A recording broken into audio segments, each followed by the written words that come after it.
रावण पुत्र मेघनाथ आखिर किसका अवतार था और श्री राम उन्हें क्यों मार नहीं सकते थे, जानने के लिए इस कहानी को सुनिए। यह जानने के लिए हमें उसके जन्म के कथा को समझना होगा। कहते हैं रावण एक बहुत बड़ा ज्योतिष था। वह चाहता था कि उसका वंश ऐसे ही शक्तिशाली रहे, तो उसने एक ऐसे पुत्र की कामना की थी जो अजर अमर हो, यानी जो युग युगों तक राज कर सके। इसलिए उसने सभी ग्रहों को अपने पुत्र की कुंडली की 11वें स्थान पर रख दिया। किंतु रावण के प्रकृति के परिचित शनि देव ने 11वें से 12वें स्थान पर खुद को बदल दिया, जिसके कारण रावण को मनोवांछित पुत्र प्राप्त नहीं हो सका। इस बात से क्रोधित होकर रावण ने शनिदेव को युद्ध में परास्त किया। आपने तो रामायण में देखा ही होगा कि रावण के पैरों के नीचे एक देव नजर आते हैं। वह कोई और नहीं बल्कि शनिदेव जी की ही मूर्ति है। जब मेघनाथ धीरे धीरे बड़ा हुआ तो वह गुरु शुक्राचार्य की मदद से भिन्न भिन्न प्रकार से शक्तियों को हासिल करने लगा। उसने अपने कुलदेवी नील कुंबला के समक्ष 7 यज्ञ पूरा किए। इससे उससे कई सारे शस्त्र प्राप्त हुए, जिसमें से एक दिव्य रथ था जो किसी भी दिशा में मेघनाथ के दिमाग की शक्ति से उठ सकता था। उसी के साथ उसे एक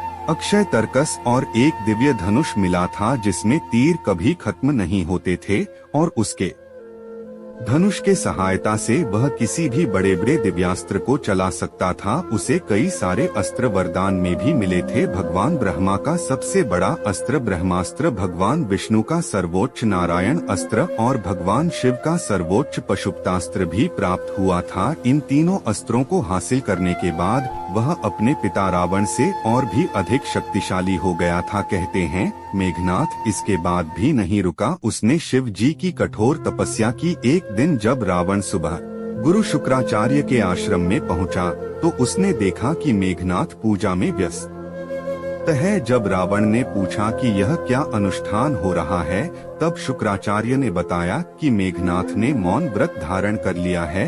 जब तक वह सिद्धियों को हासिल नहीं कर लेगा, वह मौन धारण करके रहेगा। अंत मेघनाथ अपनी कठोर तपस्या में सफल हुआ। भगवान शिव ने उसे दर्शन दिए और खुश होकर मेघनाथ ने कई सारे अस्त्र शस्त्र और सिद्धियां प्राप्त की। यह भी कहा जाता है कि मेघनाथ का नाम उन योद्धाओं में लिया जाता है जो आदिकाल के इन महायज्ञ को करने में सफल हो पाए थे। सबसे बड़ा महायज्ञ वैष्णव यज्ञ दुनिया का सबसे कठिन यज्ञ था, जिसे केवल मेघनाथ और सूर्य पुत्र कर्ण ही संभव कर पाए थे। वहीं कहते हैं कि देवासुर संग्राम के समय जब रावण ने सभी देवताओं समेत इंद्र को बंदी बना लिया और कारागार में बंद कर दिया, उसके कुछ समय बाद एक समय सभी देवताओं ने कारागार से भागने की निश्चय किया। रावण को सुस्त अवस्था में वह अपने साथ बंदी बना के ले गए थे, पर मेघनाथ ने पीछे से अदृश्य रूप में अपने रथ पर सवार होकर देवताओं पर आक्रमण किया। वहीं देवताओं के सेनापति भगवान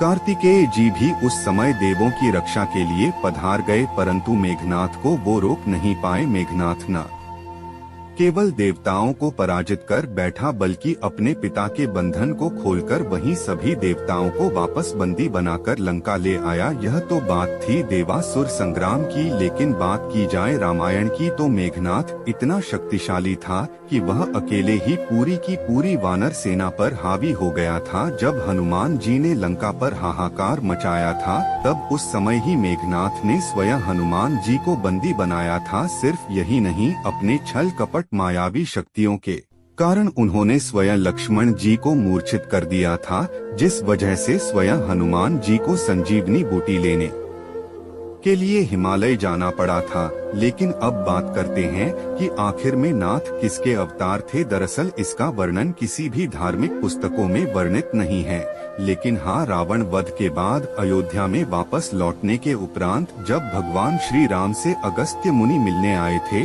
तब उन्होंने रामायण का पूरा वृतांत बताया था और इस बात का जिक्र भी किया था, जहाँ अगस्त्य मुनि ने कहा कि मेघनाथ जैसा योद्धा इस पूरे संसार में नहीं था। वही एक ऐसा योद्धा था जिसके पास संसार के सारे दिव्यास्त्र मौजूद थे।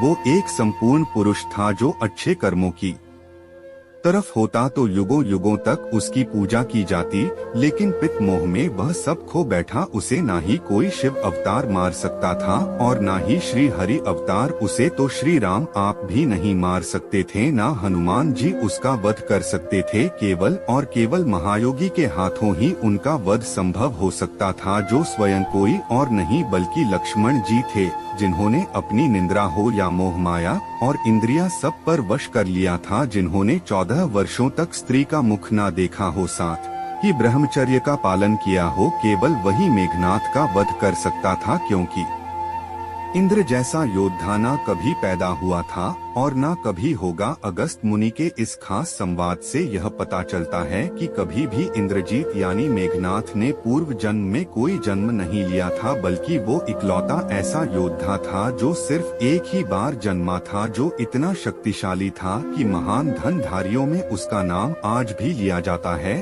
वह एक ऐसा योद्धा था जिसके पास विश्व का संपूर्ण दिव्यास्त्र मौजूद था, जो